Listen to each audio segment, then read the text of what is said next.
Again, welcome, Mark Shepard, cowabunga.com.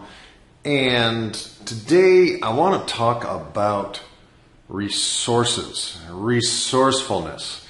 Ultimately, one of the key ideas of neuro-linguistic programming is that we have the resources that we need to deal with whatever shows up. But here's the deal. We go through a process with our minds where we often kind of narrow our focus and we delete a lot of information that could actually give us hope when things are going badly. I have a friend and he is struggling right now. This is a wonderful man. He is kind, he is mature, he thinks deeply, he works on his stuff. He came through a lot of challenges, and he's literally finding himself having to start over again in his early 40s from scratch. And as someone who has started over again several times from scratch, I know that feeling of no matter where you turn, it just seems like you don't have enough, you can't do enough. No matter what you do, you can't seem to break out of this little box that you're in, and the limitations of low-paying, entry-level work, and just frustration with the way things are run. And he's just really struggling. And I was trying to impress upon him last night in our conversation that he's in an amazingly awesome place because his overhead is really low. I said to him, so what do you need to make every month? And he added it up, and it was less than $1,000 that he needs to survive. To me, that is amazing. That is so cool, because if your overhead is that low, then there's lots of different things you can do, right? There's a lot that you can do to keep body and soul together. And so the exercise that I'm going to assign you today, and this is going to be a short video today because I have a client coming. The exercise today is to make a list of all of your skills, all of your abilities, all of the resources you have. Make a list of all the tools and intelligence and skills and experiences you have, all right? Make a list of all the things that you bring to the table in any situation, right? And then I want you to make a second list. And the second list is all the tools and resources you have. It may even be as simple as noticing with gratitude that you have salt in your salt shaker. You did not have to mine your own salt. You did not have to go to the sea and evaporate a bunch of seawater to get salt. You didn't have to go to a mountain and dig it out of the ground. You have people to do that for you.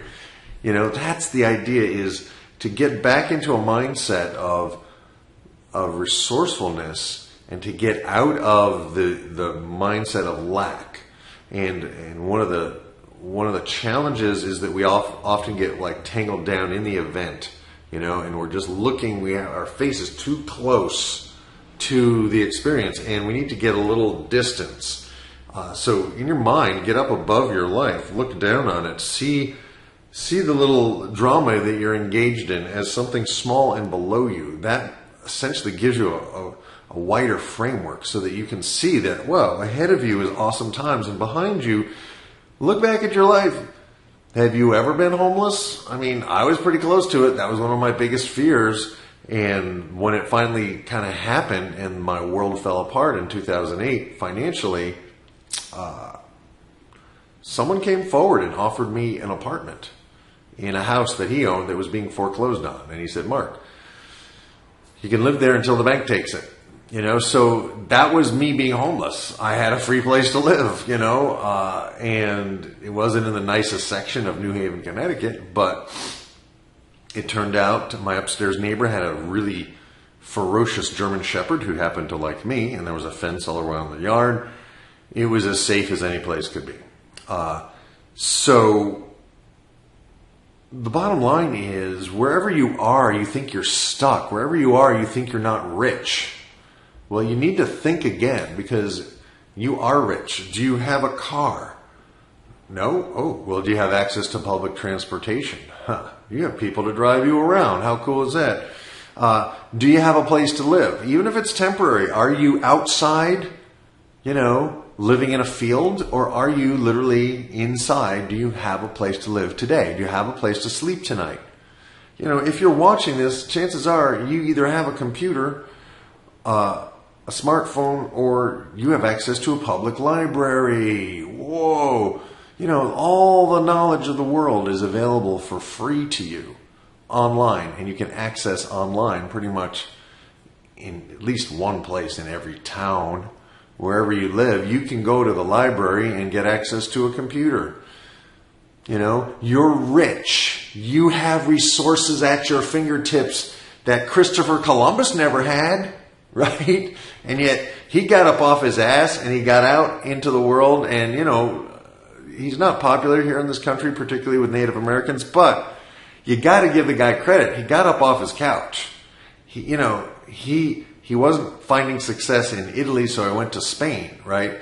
And he wasn't the brightest bulb in the pack of light bulbs, but he figured out that the earth wasn't flat, and he went for a boat ride, and he almost perished, but he made it. And today, District of Columbia, he's got a whole country named after him, Columbia. It never occurred to me.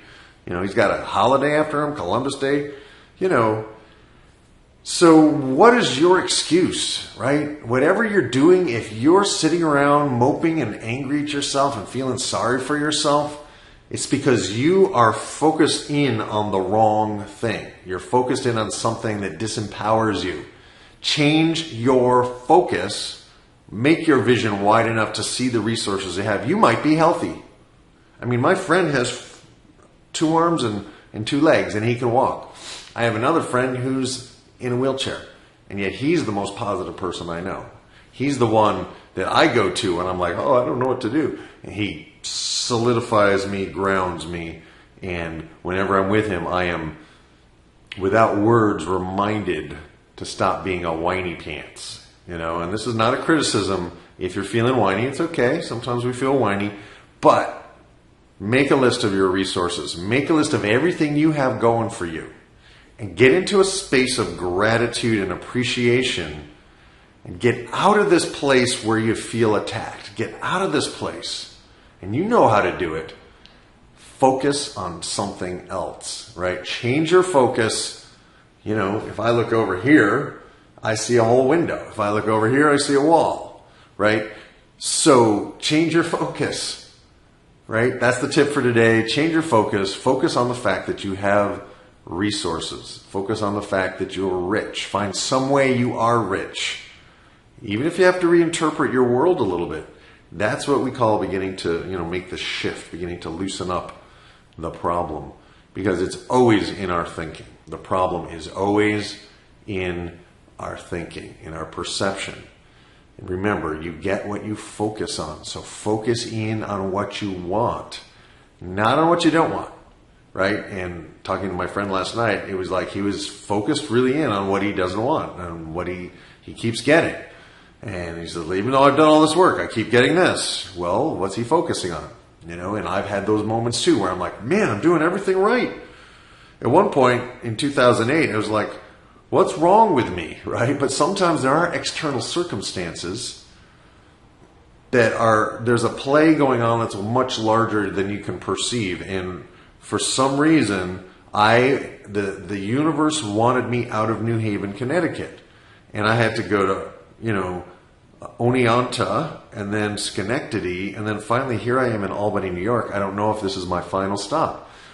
But if all my stuff hadn't fallen apart back in Connecticut, I wouldn't be at Unity Church. I would not be working with Numinous and the Albany Peace Project. I would not have met Bethany Gagne. I would not have met Roger Mock and Pete Furlong and Sarah Puig, because those are people I'm making music with every week. If all my stuff hadn't fallen apart, I wouldn't be enjoying the most incredible experience of being alive in a place that really suits me. And maybe there's a better place at some point, and maybe this will have to unfold as well. But that's not the issue. The issue is the stuff that seems like it's bad. As the Course in Miracles says, you do not know what is in your best interest. And right now, wherever you are, you cannot argue with what is. Byron Katie talks about accepting what is right here. This is the way it is. Imagine, what resources do I have available? How can I use this experience? How can I use it to become more of who I was put here to be? So today, use everything. Use everything. It is there for you. It is perfect. Why is it perfect? Just ask yourself that question. Why does it work out better than you could possibly imagine? Why are you rich? Right? That's it for today. Mark Shepard over and out. Cowabunga.com. That's Cowabunga spelled with an H at the end because we're just a little different here. It's all about personal mastery. It's about mastering your mind for a change to defeat the dark side in your personal and professional life. Let in some light today, people. Let in some light. You are wealthy. Focus on that. See how it is true in your life. You have resources. You are healthy. You are rich. You are loved. You are being supported in ways that you don't even have the ability to conceive of, to imagine. But do the best you can. Why does it work out better than you can possibly imagine? Thanks so much, Mark Shepard. Over and out. Bye. I'm going now. Turning this thing off.